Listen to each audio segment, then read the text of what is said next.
என்னோட பேர் சங்கர் பாண்டியராஜ். நான் யூபிஎஸ்சியில் வந்து ஆல் இண்டியா ரேங்க் 807 எடுத்து எக்ஸாம் கிளியர் பண்ணியிருக்கேன்.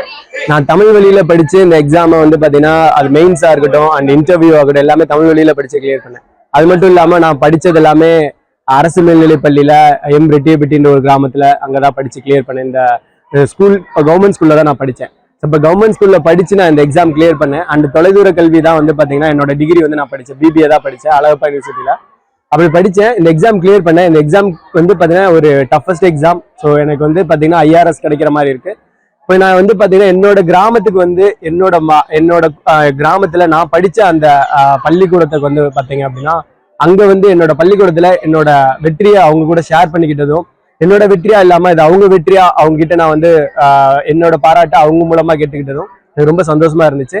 ஸோ இது வந்து பார்த்தீங்கன்னா ரொம்ப நெகிழ்வு தன்மையா இருக்கு. இது எனக்கு ரொம்ப பெருமையான விஷயம். என்னோட பள்ளிக்கு நான் வந்து அங்கே வந்து என்னோட வெற்றியை வந்து நான் வந்து பாராட்டி எனக்கு வந்து ஒரு வெற்றியை வந்து பார்த்தீங்கன்னா என்னோட வெற்றியா இல்லாமல் எல்லாரோட மாணவர்களோட வெற்றியா கிடைச்சது ரொம்ப சந்தோஷமா இருக்கு.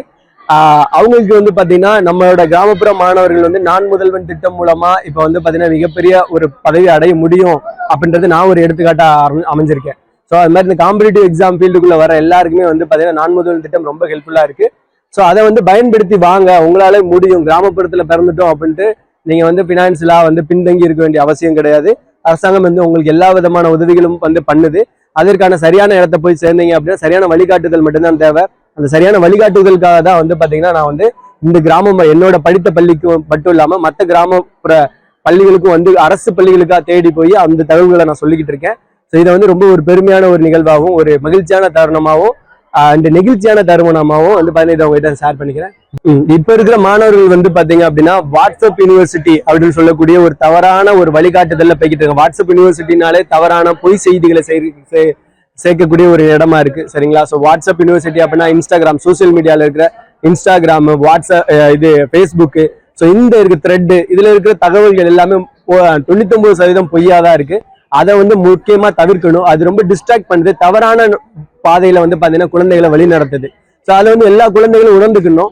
சரியான வழிகளில் போகணும் அப்படின்னா ஒரு 1000 புத்தகங்களுக்கு சமமானவர்கள் வந்து பாத்தீங்கன்னா ஆசிரியர்கள். அப்ப அவங்க சொல்றதை கேட்டுக்கணும். அது மட்டும் இல்லாம நியூஸ் பேப்பர் படிக்கணும். இந்த மாதிரியான ஒரு நல்ல ஒரு பழக்க வழக்கங்களை வளர்த்துக்கிட்டாங்க அப்படின்னா தவறான வழிகாட்டுதல் போகாம வாழ்க்கையில வந்து சரியான வழிகாட்டுதல்ல போய் வாழ்க்கையில முன்னேறுவாங்க. அதனால சோசியல் மீடியால டிஸ்ட்ராக்ட் ஆகக்கூடாதுன்னு சொல்லிட்டு எல்லா மாணவர்கள்கிட்டையும் எல்லா குழந்தைகள்கிட்டையும் வந்து பாத்தீங்கன்னா நான் வேண்டி கேட்டுக்கிறேன்.